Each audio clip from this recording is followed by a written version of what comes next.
The air was thick with smoke and fear when two little girls, no older than 6, ran barefoot into the middle of Maple Street, their pink dresses torn and streaked with dirt.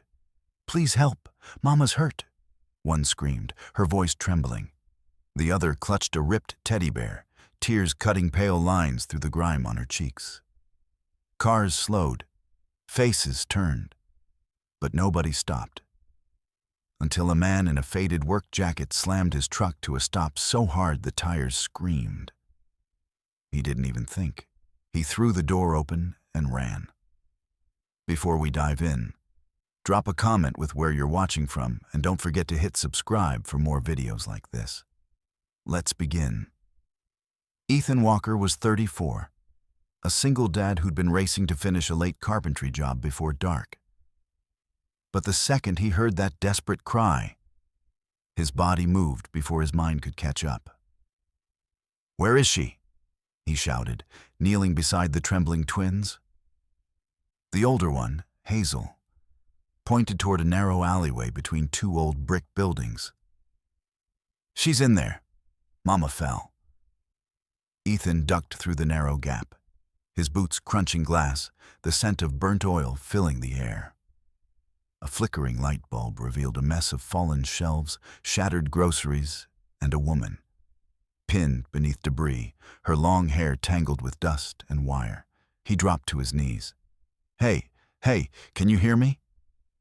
Her eyelids fluttered, and she whispered, My girls, they're safe," Ethan said firmly. "Just stay still." He braced his shoulder beneath a heavy beam. His muscles screamed as he pushed, the wood groaning but refusing to budge. "Come on," he muttered, gritting his teeth. With one last surge, he heaved it aside and crouched down beside her. She was shaking, her breathing shallow. It felt so fast. "I've got you," he said. Gently, he slid one arm under her back and another beneath her knees, lifting her as if she weighed nothing. The moment he stepped outside, the twins screamed, "Mommy!" and ran forward, their little hands grabbing at her clothes. The crowd that had gathered finally moved, but not toward her, toward him. "Man, are you okay?" someone asked. Ethan just nodded, chest heaving. "She needs an ambulance. Call 911. The older twin clung to his leg. "Please don't go, mister." He crouched beside her, brushing her hair back. "I won't, I promise." Minutes later, sirens wailed in the distance. The mother, Claire Reynolds, mid-30s, pale but alive, was lifted onto a stretcher. Her hand reached out weakly, finding Ethan's wrist. "You saved us." He smiled faintly. Anyone would have done the same. But deep down, he knew that wasn't true. Most people had looked away, and as the ambulance lights faded into the night, Ethan stood in the middle of the empty street, dust on his shirt, pain in his back, but a strange calm in his chest. He didn't know it yet, but that single act of kindness was about to change his life forever. The hum of fluorescent lights filled the small hospital waiting room. Ethan sat hunched on the edge of a cracked vinyl chair, his work jacket draped over his lap, dust still clinging to his hair. The two little girls, Hazel and her twin sister Lily, were curled up beside him, both fast asleep. Their tiny heads rested against his arms like they trusted him completely, as if they had known him forever. A nurse approached quietly, her sneakers squeaking on the polished floor. "Sir," she whispered, glancing at the girls. "Their mother's stable now. You should be proud. You got her here in time." Ethan exhaled slowly, rubbing a tired hand across his face. "She's going to be okay?" "She will," the nurse said, smiling. "She's lucky you were there." He nodded, glancing down at the sleeping twins. "No, ma'am. I'm the lucky one." It was nearly midnight when the girls finally stirred.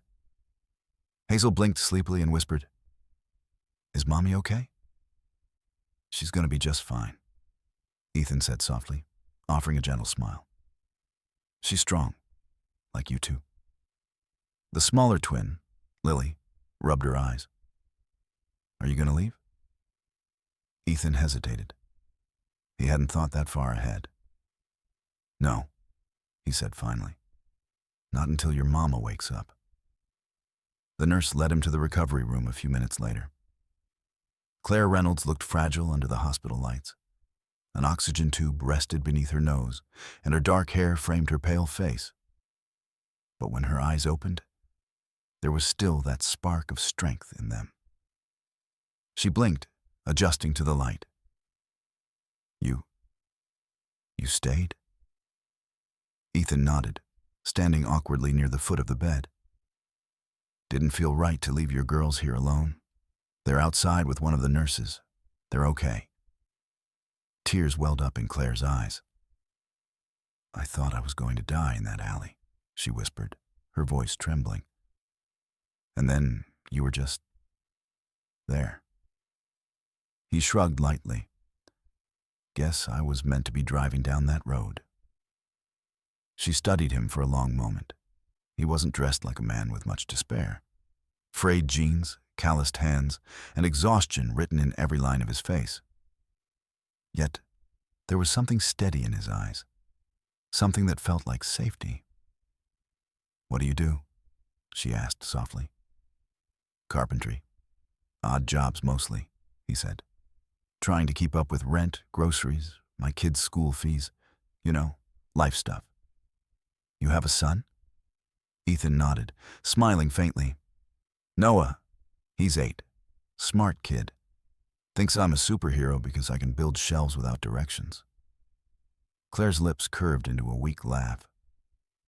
Well, tonight, you actually were one. He looked away, embarrassed. I just did what anyone would have done. But they both knew that wasn't true. Moments passed in silence, broken only by the faint beeping of monitors. Finally, she whispered, If you hadn't stopped, I don't think anyone else would have. Ethan's jaw tightened. Maybe. But your girls deserve to grow up with their mom. I couldn't live with myself knowing I could have helped and didn't. Her eyes softened. You sound like someone who's lost before.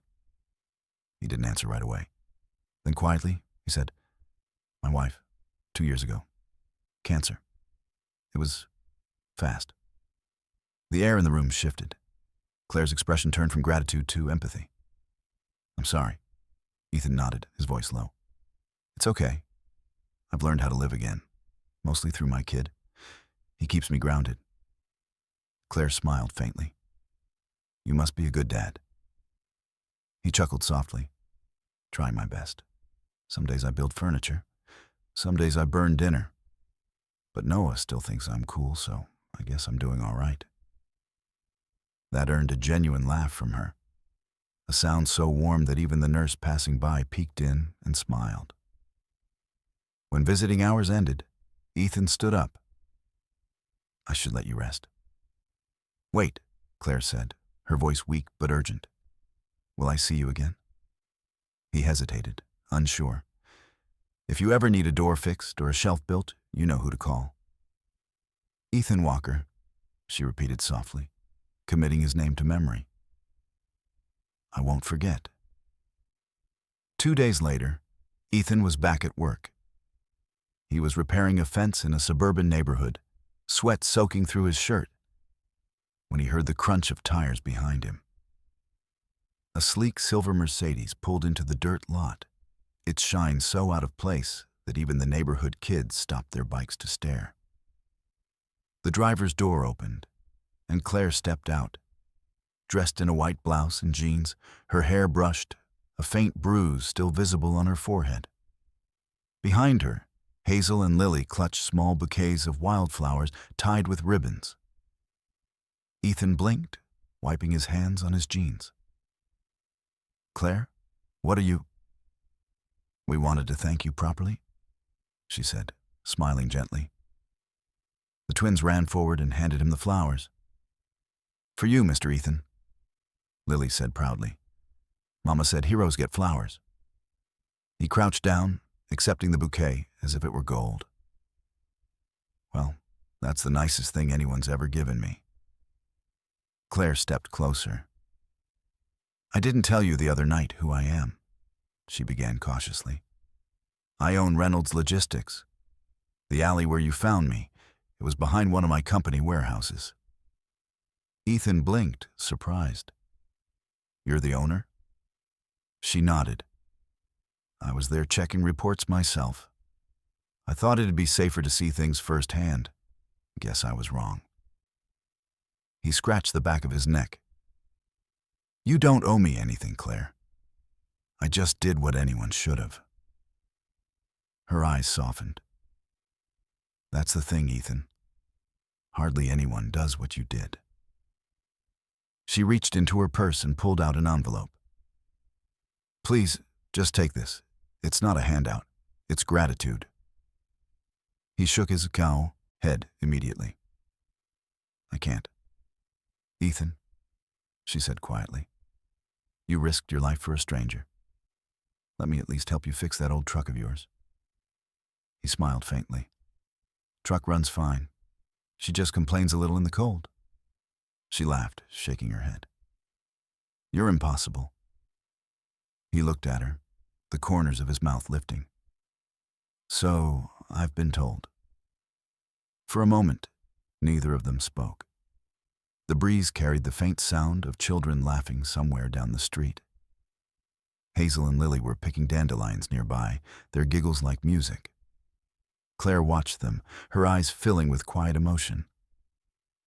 They still talk about you, you know, she said softly. They say you showed up like an angel.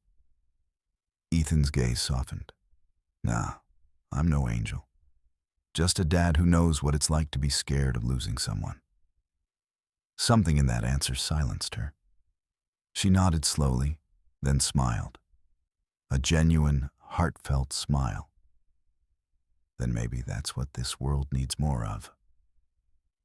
Before she left, Claire said one more thing. I don't believe in coincidences, Ethan. Maybe we were supposed to meet. He watched her drive away, the twins waving from the back seat, their laughter echoing down the street. And for the first time in years, Ethan felt something unfamiliar. Hope. The kind that whispered, maybe, just maybe, life was giving him a second chance. 3 weeks passed. Ethan Walker's life had fallen back into its quiet rhythm. Early mornings, long days on job sites, late nights helping his son with math homework at the kitchen table. He tried not to think about Claire too much, but sometimes when he sanded wood or fixed hinges, her voice echoed in his head. The way she'd said, maybe we were supposed to meet. Every time he remembered her, he felt that odd mixture of warmth and distance. She belonged to a different world, a world of pressed suits and glass buildings, while he lived in a world of hammers, sawdust, and overdue bills. Still, he couldn't forget those 2 little girls who had fallen asleep on his shoulders in that waiting room. That night, after dinner, his son Noah climbed onto his lap holding a half-broken toy truck. Dad, can we fix it? Ethan smiled. Of course, buddy. We can fix anything. They worked side by side, gluing and reassembling the toy. Noah grinned, his missing front tooth flashing. You know, Mrs. Clark at school said we should be kind every day, even when no one's watching. You do that, don't you? Ethan paused, caught off guard by his son's words. What makes you think that? Because you helped that lady, Noah said proudly. And you didn't even know her. Ethan ruffled his son's hair, his heart swelling with quiet pride. Guess I just did what I hoped someone would do for us if we ever needed help. The next evening, as Ethan was closing up his small workshop, a shadow stretched across the gravel driveway. Headlights glowed against the dusk, and once again, that same silver Mercedes pulled in. He wiped his hands on a rag, stepping forward as Claire stepped out of the car. She looked different this time, healthier, more confident, but her eyes still carried that same warmth. Hazel and Lily followed, each carrying a paper bag decorated with crayon drawings. "Evening," Ethan said, a little surprised. "This is becoming a habit." Claire smiled. "You didn't return my call." He frowned. "I didn't get a call." She laughed lightly. "That's because you never answer unknown numbers. I left you a voicemail." Ethan rubbed the back of his neck sheepishly. "Yeah, old habit. Telemarketers love me." Her laughter softened the air between them. "Well, now that I've tracked you down, you don't get to escape." The twins ran up to him, holding out the bags. "We brought cookies," Lily exclaimed. "We made them ourselves." Ethan crouched down, accepting the bag like a priceless gift. "Well, I can't say no to that. Thank you, chefs." Claire looked around the small workshop. Wood planks, toolboxes, blueprints pinned to the walls. "This is where the magic happens?" He nodded. "My little kingdom." She stepped closer, running a finger along a sanded table. "You built all this?" "Everything but the roof," he said. "Still leaks when it rains." There was a pause. Then gently she said, "Ethan, I wanted to see you because you gave me my life back, and I want to give something back to you." He raised an eyebrow. "Claire, I told you I don't need—" "This isn't charity," she interrupted firmly. "It's partnership." He blinked, confused. "Partnership?" Claire reached into her purse and pulled out a folded document. "Reynolds Logistics is starting a new community initiative. We want to rebuild homes and workshops for underfunded workers. People who give everything but get overlooked. I want you to lead it." He stared at her. "Me?" "Yes, you," she said, smiling. "You have heart, skills, and integrity. That's rare. I'll handle the funding, the outreach. You handle the builds. It's a paid position, Ethan, and I mean well paid." For a long moment, he didn't say a word. The sound of crickets filled the silence, and the twins' giggles drifted from inside the truck. Finally, he said quietly, "Why me?" "Because," she said softly, "you didn't just save my life. You reminded me what compassion looks like when everything else feels cold. I want that spirit in everything we build." Ethan looked down at the contract. It felt surreal. "You really think I can do this?" "I don't think," Claire said gently. "I know." He let out a shaky laugh, rubbing the back of his neck. "You realize I still use a flip phone, right?" She laughed. "Then I guess we'll upgrade that too." Their eyes met, and for a moment, the air between them changed. There was no pretense, no difference between worlds. Just two people who had both been broken in their own ways, standing on the edge of something new. Weeks turned into months. The Walker and Reynolds Community Project took shape, first as an idea, then as a movement. Ethan found himself traveling across towns, fixing roofs, rebuilding ramps for veterans, repairing broken porches for elderly widows. He didn't do it for money. He did it because every nail he drove, every wall he lifted, reminded him that small kindnesses built stronger foundations than concrete ever could. Claire worked beside him whenever she could, often trading her office heels for work boots. Together, they turned forgotten spaces into hope. One evening, after finishing a project for a struggling single mom, they stood watching the sunset from the back of Ethan's truck. Hazel and Lily were playing with Noah in the yard, their laughter echoing across the open field. Claire glanced at him, her hair brushing her cheek in the wind. "You know," she said quietly, "before I met you, I was drowning in work. I thought success meant control. But that day, When you carried me out of that alley, you showed me what real strength looks like. He looked at her, a soft smile tugging at his lips. You rebuilt your whole company, Claire. That's strength. She shook her head. No, you did that. You built me back. The words hit him harder than she knew. He turned toward her, their eyes meeting, steady, honest, unguarded. Claire, he began, his voice low. I didn't save you for thanks. I know, she interrupted softly. That's why it mattered.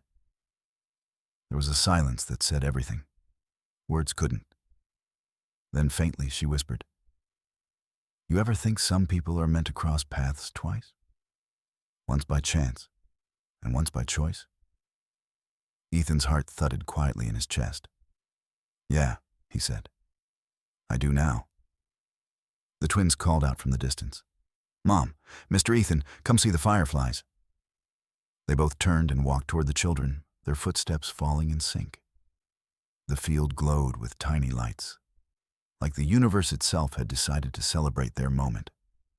As the night deepened, the laughter of 3 children filled the air, and 2 adults, who had once been strangers, stood side by side.